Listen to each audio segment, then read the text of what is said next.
예, 오늘은 사도행전 7장 23절부터 34절까지 제가 먼저 읽겠습니다. 예, 지난번 우리가 배웠듯이 모세에 대해서 배웠죠. 모세가 태어날 때에 모세를 모르는 왕조가 나왔고 또 모세의 부모님들이 모세가 아들이면 죽기 때문에 딸임을 간절하게 원했고 딸을 달라고 하나님 앞에 온 가족이, 온 친족이 다 기도를 했을 거예요. 그러나 그것은 기도 응답이 그 사람들 입장에서는 되지 않았죠. 슬픔의 선물이었고 하나님이 나를 왜 이렇게 대하시는가, 내가 주를 위해서 열심히 헌신하고 희생했는데 주만 열심히 믿었는데 그렇게 기도했는데 딸을 달라고 그렇게 기도했는데 왜 아들을 주셔서 우리에게 이러한 고난과 환난을 당하게 하는가, 그런 생각이 들었겠죠. 우리야 성경을 보는 관찰자 입장에서 나중에 모세가 어떻게 되는지를 우리는 알죠.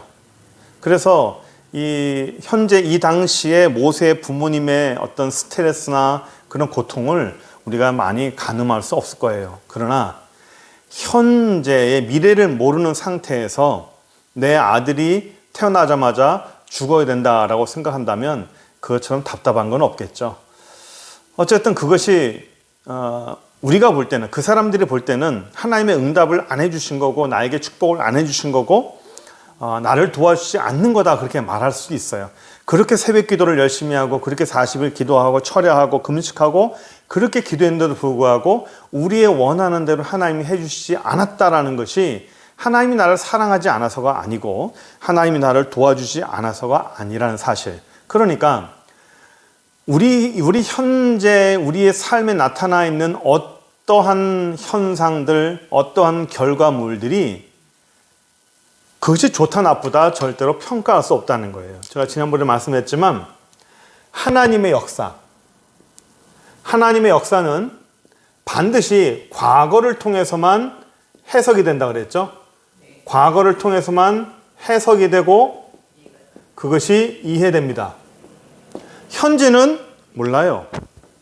현재에 나타나 있는 어떤 상황이든지 어떤 것이든지 우리가 이해할 수 없고 그것이 해석이 되지 않습니다. 그러므로 어떻게 해야 될까요? 지나가야 돼요. 세월이 지나가야 돼요.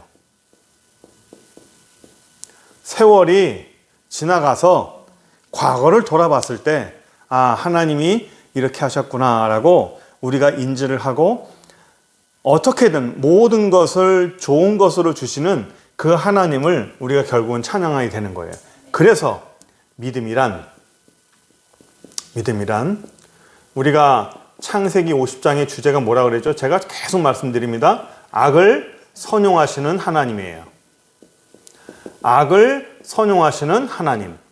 어떤 악한 환경이라도, 어떤 악한 결과물이라도, 어떤 안 좋은 것이라도 하나님은 그것을 반드시 선한 것으로 바꿔서 사용하신다는 거예요. 딸이 좋다 나쁘다, 당시에 모세가 태어날 당시에 아들이면 저주고 딸이면 축복이다 판단할 수 없다는 겁니다. 현재에 나타나는 것으로는 어떤 것들도 판단을 중지해라 라는 겁니다. 그래서 우리가 한 가지 오늘 더 보려고 그러는데 모세를 우리가 계속 보려고 하는 것은 스데반이 물론 모세에 대한 설교를 했고 또 한 가지 모세가 예수님의 그 상징이죠. 모세가 아까 얘기했지만 태어날 때 왜 아들을 죽이라고 그랬을까요? 당시에 아들을 전부 다 죽이라고 하는 명령이 있었어요. 그 이유는 물론 왕조의 뜻도 있지만 우리가 크게 먼저 보자고요. 크게. 하나님 나라와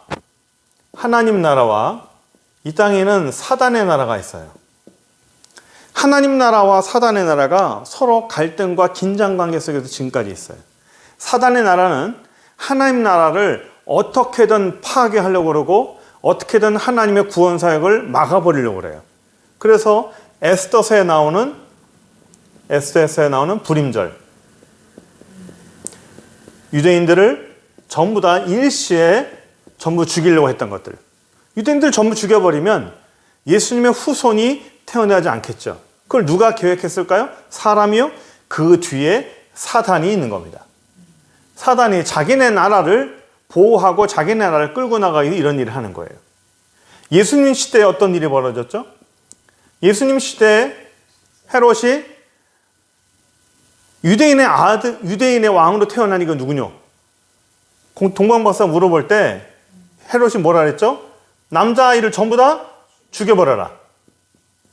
물론 헤롯은 자기의 왕권을 보호하기 위한 목적이었어요. 그러나 그 헤롯 뒤에 누가 있을까요? 사단이 있는 겁니다. 사단이 하나님 나라의 예수님의 그 구원 사역을 아예 일체 못하게끔 시도하는 거예요. 성공했나요? 다 실패했어요. 사단의 나라는 하나님의 나라를 이길 수 없어요. 절대로 이길 수 없어요. 그러나 동서고금을 막론하고 사단은 자기가 못 이길 걸 알아요. 그럼에도 불구하고 꾸준히 얘는 노력합니다. 이 노력하는 것을 굉장히 잘 보여주는 우리나라의 속담이 있어요. 못 먹는 감 찔러나 본다. 못 먹어요. 어차피 못 먹는 거예요. 그러나 찔러가지고 망가뜨릴 수는 있어요. 최소한 늦출 수는 있다는 거죠. 그것을 사단이 노리는 거예요. 그래서 그 중에 이 불임절 예수님의 그 죽이는 내용 뿐만 아니라 모세 때도 그랬죠. 모세 때도 남자아이는 다 죽여버려라. 물론 정치적으로 그런 일이 있었지만 그 뒤에 누가 있다고요? 역시 사단이 있는 거예요. 못 이겨죠. 못 이겨요. 그러면 여기까지 사단의 나라가 그렇게 했고, 그럼 우리가 인간적으로 보는 역사를 잠깐 볼게요. 하나님이 사단이 이렇게 계획을 짜고 망가뜨리려 해도 하나님의 나라는 어떻게 하나님께서는 그 일을 이루시는가를 한번 볼게요. 모세가 태어나기 전 요셉이 있을 때 요셉이 당시에 바로 왕과 애굽의 모든 흉년과 풍년을 계획하고 그것을 잘 극복해서 애굽의 총리로 등극을 합니다. 꿈 한번 잘 꾸고 해석 한번 잘 했다 그래서 어떻게 총리까지 될까라고 우리는 간혹 생각하겠지만 당시에 이 요셉을 총리로 올렸던 당시의 왕조가 누구라 했냐면 힉소스 왕조라고 그랬죠. 힉소스 왕조예요. 이 힉소스 왕조는 셈족입니다. 셈족으로 아시아 계열입니다. 아시아 계열이에요. 애굽은 아프리카에 있어요. 아프리카에 있는데 당시에 힉소스 왕조는 셈족이에요. 어떻게 아프리카 지역에 있는 나라에 아시아 계열이 들어와서 정권을 잡았을까요? 원래는 토종 아프리카 사람들이 정권을 잡고 있다가 이 사람들 안에 노예가 있었던 사람들이 아시아 사람들이었어요. 이 사람들이 내부에서 반란을 일으켰습니다. 이 사람들이 밖에서 쳐들어올 때 내부에서 반란을 일으키고 문을 다 열어주고, 그래서 내부에서 반란이 일어나니까 쉽게 무너졌어요.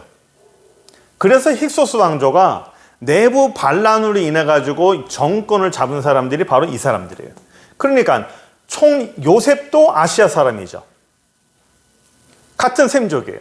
그러니까 외국에서 내 비슷한 민족을 만나면 좋은 거예요. 그래서 다른 사람도 아니고 요셉이 총리까지 등극할 수 있었던 겁니다. 그러다가 어느 날 이 힉소스 왕조가 무너집니다. 무너지고 정통 아프리카 사람들이 아프리카 중부까지 밀려 내려갔다가 다시 밀고 올라와서 이 애굽의 왕조를 결성합니다. 그게 욕 같지만 18왕조라는 그 왕조가 세웁니다. 이 사람들은 정통 아프리카 사람들이에요. 이 사람들이 정권을 잡고 보니까 이 자기네 나라에 누가 다 곳곳마다 다 있냐면 유대인들이 정치, 경제, 사회, 문화 모든 방면에 다 스며들어 있어요. 유대인들은 항상 교육을 하니까 똑똑하고 사람들이 항상 리더가 됩니다. 어디든지 이 사람들은 항상 리더가 돼요. 그러니까 돈이 많고, 그러다 보니까 이 사람들이 자기네 나라 왕조의 내부에 가장 많이 분포되어 있는 아시아인들이에요. 이 사람들은 과거에 자기가 어떻게 망했는지를 알아요. 자기네 민족들이 아시아계 사람들이 내부의 반란으로 인해서 무너졌다는 사실을 압니다. 그래서 똑같은 역사를 되풀이되지 않기 위해서는 어떻게 해야 됩니까? 아시아계인 유대인들을 죽여버려야 됩니다. 없애버려야 돼요. 후환을 없애야 됩니다. 또 이런 역사를 반복시키지 않기 위해서. 그래서 남자아이를 전부 다 죽이라고 명령을 내렸던 거예요.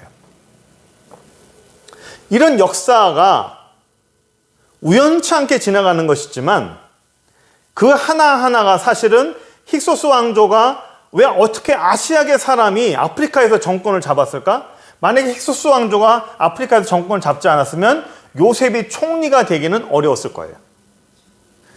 이 사람들이 정권을 잡았기 때문에 요셉이 총리까지 올라갈 수 있는 혜택을 본 것이고, 또 이 사람들이 다시 정권을 잃고 아프리카 사람들이 다시 정권을 잡았기 때문에 모세가 죽임을 당할 뻔한 그런 위기 속에서 궁궐까지 들어갈 수 있는 거죠. 또 하나, 우연한 일이지만 당시에 이 투트모스라는 왕조의 바로 왕이라는데, 이 바로가 우리나라 말로 왕이라는 뜻이에요. 파라오. 그러니까 성경에 보면 바로가 다 나오죠. 똑같이 바로라 가지고 이름이 다 달라요. 그러니까 이 사람들이 희한하게 아들이 없어요. 아들이 없습니다. 그래서 어느 날 하셉수초라고 하는 공주가 있는데, 이 공주가 어떤 남자하고 결혼을 했어요. 그러니까 아버지는 왕이고 유일한 무남 동료인 하셉수투가 있는데, 일단 남자를 먼저 왕을 시킵니다. 물론 나중에 이 하셉수투가 여왕이 되긴 해요. 그런데 이 하셉수투한테도 역시 아들이 없어요. 그러니까 이 남자가 아들을 원했겠어요, 안 원했겠어요? 내 피를 이은 아들을 원했겠죠. 근데 아들이 없어요. 그러다가 그렇게 고민하다가 어느 날 갑자기 하셉수투 눈앞으로 남자아이가 흘러들어온 거예요. 우리나라에서도 자기 집 앞에, 아들이 없는 집 앞에 아들이 둔 포대기를 그 앞에 놓으면 그 아이를 뭐라고 그러죠? 업둥이라고 그럽니다. 업둥이. 내 아이는 아니지만 하늘이 내게 점지어준 아들이라 해서 그 아이를 내 아들로 삼아서 키웁니다. 이때도 똑같아요. 하늘이 내게 주어진 아들이라는 거예요. 그래서 그 아들을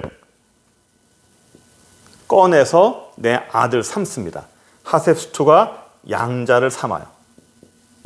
만약에 하셉수투가 아들이 있었다면 흘러내려오는 누군지도 모르는 그 아들을 자기 아들로 삼았을까요? 관심 없어요. 처리하라고 그러죠. 내가 아들이 없기 때문에 정말 간절한 마음이 있을 때 그 아들이 흘러온 것을 보고 하늘이 내게 주신 거라 해서 양자를 삼은 거예요. 근데 하셉수투에게는 하늘이 내게 준 아들이라 생각했지만 이 남편은 싫었던 모양이에요. 내 피가 흐르는 아이가 필요했어요. 그래서 하셉수투의 궁녀에게서 아들을 낳습니다. 그러니까 물론 정통은 아니지만 자기 피가 흘러져요. 그러잖아요. 그렇죠? 하셉수투는 내 피는 아니지만 하늘이 내게 점지해준 양자고, 그래서 하셉수투는 어머니는 모세를 좋아하고 남편은 그 궁녀에게서 난 아들을 좋아하는 거예요. 둘 다 아들입니다. 그러면 누가 다음에 왕이 되어야 될까요? 세자는 두 번째가 있을 수 없어요. 세자는 둘이 될 수가 없어요. 한 사람이 세자가 되면 한 사람은 반드시 죽어야 됩니다. 그래서 어떻게 됐죠? 모세가 사고를 쳤죠. 그래서 정권에서, 권력에서 밀려나게 된 거예요. 밀려난 2인자가 되는 순간 모세는 바로 죽는 거예요. 그럼 어떻게 했어요? 도망갔죠. 도망갑니다. 예, 도망가요. 이런 걸 망명이라 합니다. 정치적으로 불안하니까 도망을 간 거예요. 그렇게 해서 뭐 여담이지만 이 하셉스투는 모세를 좋아하고 이 남편은 국력에서 난 아들을 좋아했다 그랬죠. 그러니까 하셉스투는 이 왕자를 별로 좋아하지 않았어요. 나중에 하셉스투가 정권을 잡아서 유일한 여왕이 되고 건축물들을 많이 만들었어요. 그리고 하셉스투 다음에 이 국력에서 난 이 아들이 왕이 된 다음에 무슨 일을 저질렀냐면 하셉스투가 만들었던 그 모든 무덤과 그런 모든 건축물들을요 싹 다 파괴해버립니다. 이 아들이 아마 여왕 자기 어머니에 대해서 한이 많았던 모양이에요. 전부 다 무너뜨려버린, 다 역사적으로. 그 궁녀의 아들이 나중에 모세와 대적했던 그 사람이 바로 바로입니다. 여기에서 아들을 죽이라고 하는 바로와 이 바로는 다르죠. 바로라는 건 그냥 왕이라는 뜻이에요. 그러니까 이 궁녀의 아들이 바로 모세와 대결했던 사람이에요. 자기의 정적이죠. 자기의 정적이에요. 둘 중에 한 사람은 왕이 바로가 돼야 되는데 모세가 밀려났으니까 이 사람이 된 거였고. 그러니까 이 둘은 절대로 친할 수가 없어요. 왜? 어머니가 다르고 서로가 자기 안에서 정적 관계이기 때문에 절대로 친할 수가 없는 사람입니다. 그러니까 보세요. 하나님의 나라는 이렇게 우연히 지나가는 것 같지만 하나하나 역사의 사건들이 나타날 때 저절로 되어지는 게 없어요. 이렇게 정권이 바뀌는 거, 또 왕조의 아들이 없는 거, 이게 어떻게 보면 뭐 역사 속에서 그런 일이 있을 수도 있겠다 하지만 그런 우연한 역사들이 이루어지면서 하나님 나라를 하나님께서는 만들어 가는 거예요. 우리가 일상생활에서도 어떤 그 일상의 그런 사건들이 많이 있어요. 뭐 저절로 일어날 수도 있겠고 뭐 그럴 수도 있겠다 생각하겠지만 그런 사건 하나하나들이 모여서 하나님의 나라를 만들어 가는 거예요. 그러니까 뭐 아들이 있느니 없느니, 모세가 뭐 떠내려 갔느니 없느니, 모세가 뭐 버려졌느니, 그 상황만 보면 참 최악이죠. 어머니가 내 아들을 바구니에 씌워서 악어들이 득실되는 그 강에 뛰어보낸다? 그거는 정말 비참한 일입니다. 세상에 그것보다 참 비참한 일이 어디 있겠어요. 정말 생각하기도 참 힘든 그런 일이죠. 하나님이 어떻게 나한테 이럴 수가 있느냐? 하나님이 어떻게 우리 가정에 이럴 수가 있고 내 인생에 이럴 수가 있느냐? 그걸 말할 수 있겠죠. 그런데 우리는 이 내용의 뒤의 내용을 다 아는 우리는, 모세의 끝까지의 내용을 다 아는 우리는 그런 불평을 안 해요. 하지만 당시의 미래를 모르는 사람들은 그런 불평을 할 수 있어요. 왜? 우리도 지금 그러니까. 우리도 미래를 모르는 현재에서 어떤 안 좋은 상황이 벌어질 때 하나님 나한테 왜 이러시냐고, 내 인생 왜 이렇게 만드시냐고 불평할 수도 있어요.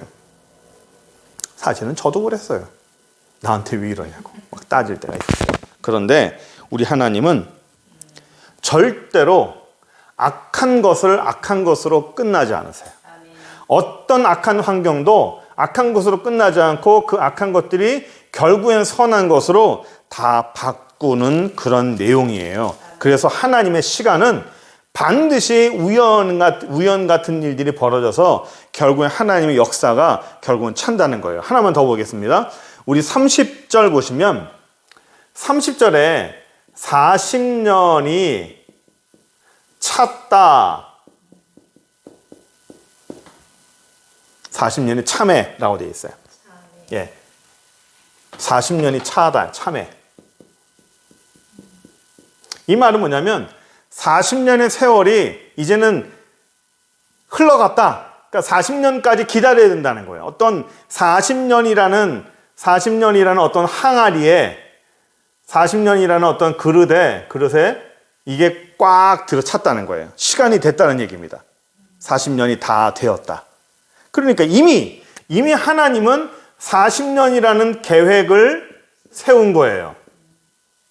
그 보면 궁궐에서 40년, 광야에서 40년, 그리고 이스라엘의 지도자로서 40년. 이때는 뭐 궁궐에서 40년은 재밌게 살았을 거고, 광야에서 40년은 거지처럼 살았을 거예요. 그러니까 오늘날 말하면 베두인이에요, 베두인. 사막 한가운데서 그냥 사는 사람이에요. 뭐 참 거지같이 진짜 힘들게 살았죠. 그 40년이 딱 차니까 하나님이 나타났어요. 너 나가서 이스라엘 인도하고 이스라엘 사람 리더가 되라. 40년 동안 뭐 하다가 40년 동안 뭐 하다가 이제 와서 뭐 한다는 겁니까? 그러니까 모세가 화가 나가서 하나님한테 말도 안 들어요. 못 갑니다. 계속적으로 버팁니다. 왜냐하면 뭐 하다가 이제 와서 좋은 날, 좋을 때 이때 내가 권력도 있고 힘도 있을 때 날 도와주면 얼마나 좋아요. 그럼 누이 좋고 매부 좋고 뭐 서로 다 좋을 텐데 그 좋은 시기에는 하나님이 관심이 없어요. 이빨 다 빠지고 힘 다 빠지고 그럴 때 하나님이 불렀다는 거예요. 솔직히 효율성 있죠? 효율성적인 측면에서는 F예요, F. 우리가 객관성으로 볼 때 하나님이 모세를 사용하시는 효율적인 객관적인 면에서는 하나님은 낙제예요. 그런데 하나님은 그렇게 해요. 우리가 볼 때는 참 효율성이 없고 왜 저렇게 하시지? 라고 할 테지만 하나님은 이렇게 해요. 왜 그럴까요? 왜 이런 식으로 비효율적으로 하나님은 하실까요? 우리한테 뭘 요구할까요? 믿음이에요. 믿음이 뭘까요? 하나님을 믿는 거? 맞아요. 하나님 믿는 거 맞아요. 근데 믿음은 나는 할 수 있다.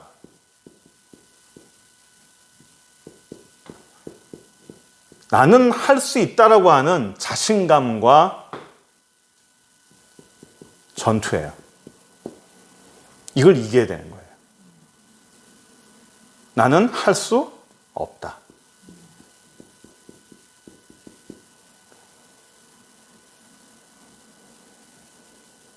겸손이 아니고요. 겸손이나 자학이 아니라 실제로 나는 할 수 없다. 현실적으로 나는 할 수 없다. 나는 정말 아무것도 할 수 없다. 나의 무능함, 자신의 무능함을 철저히 깨닫고 오직 하나님께만, 하나님의 능력만 의지할 때 그게 믿음이죠. 그래서 하나님은 모세가 왜 40년을 기다렸을까요? 40년이 기다리면 무슨 일이 벌어지길래? 40년이 지나면 어떤 일이 벌어지길래 하나님은 40년을 기다렸을까요? 모세의 힘이 빠지는 거예요. 모세의 힘 빠지는 시기예요. 모세가 힘이 빠지고 모세가 아무것도 못하는 그런 시기까지 기다리는 거예요. 그래서 저도 40살 때 40살 딱 될 때 이런 기도를 했어요. 하나님, 바쁩니다. 신속히 도와주시고 제가 아직은 젊을 때, 아직 힘이 있을 때 힘있게 같이 뭔가 해봅시다.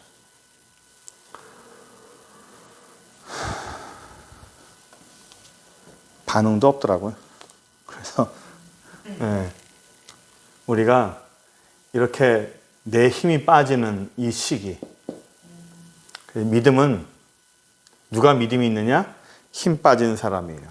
수영하면요, 수영장 가면 처음에 강사가 이렇게 얘기합니다. 예, 맞아요. 힘 빼세요. 힘을 빼세요라고 말하고 또 한 가지 뭘 말하냐면 물에 몸을 맡기세요. 몸을 맡기라고. 힘 빼세요. 물에 몸을 맡기세요. 물이 당신을 띄워줍니다. 가라앉지 않습니다. 물의 부력이 당신을 띄워주고 당신을 위에 있게 할 테니까 물을 믿고 물에 몸을 맡기세요. 힘 빼세요. 힘 빼세요. 힘 주면 가라앉습니다. 힘 빼세요. 힘 빼세요. 계속 얘기를 해요. 근데 사람들은 가라앉을까 봐 힘을 더 주죠. 근데 힘을 빼면 떠요. 힘을 빼면 앞으로 나가는 것도 훨씬 더 빠릅니다. 힘 줘서 빨리 한다고 빨리 가는 게 아니에요.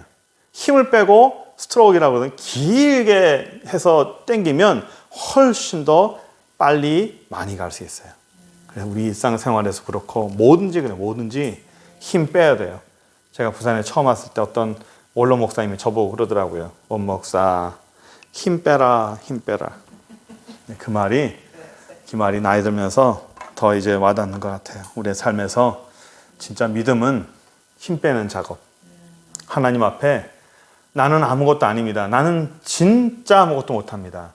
하나님이 안 해주시면 나는 그냥 끝장납니다라고 하는 이런 자연스러운 고백. 그냥 내 속에서 조작된 관념으로 만들어진 고백이 아니라 이 속에서 정말 자연스럽게 올라오는 그런 고백이 우리의 믿음이 될 줄 믿습니다. 기도하겠습니다. 전능하신 하나님 감사합니다. 예수의 이름으로 우리를 축복하여 주시고 믿음으로 살게 하셔서 더욱더 하나님 앞에 감사하게 하시고 더욱더 낮아지게 하시고 하나님 앞에 우리의 인생이 우리의 역사가 그냥 저절로 된 것이 아니라 하나님의 계획과 하나님의 순탄한 하나님의 손길 가운데 완벽하게 만들었다는 사실을 기억하고 하나님께 맡기면서 모든 것을 선하게 인도하시는 하나님을 믿고 오늘도 살아가는 저희들 될 수 있도록 인도하여 주옵소서. 예수 그리스도의 이름으로 기도드립니다. 아멘.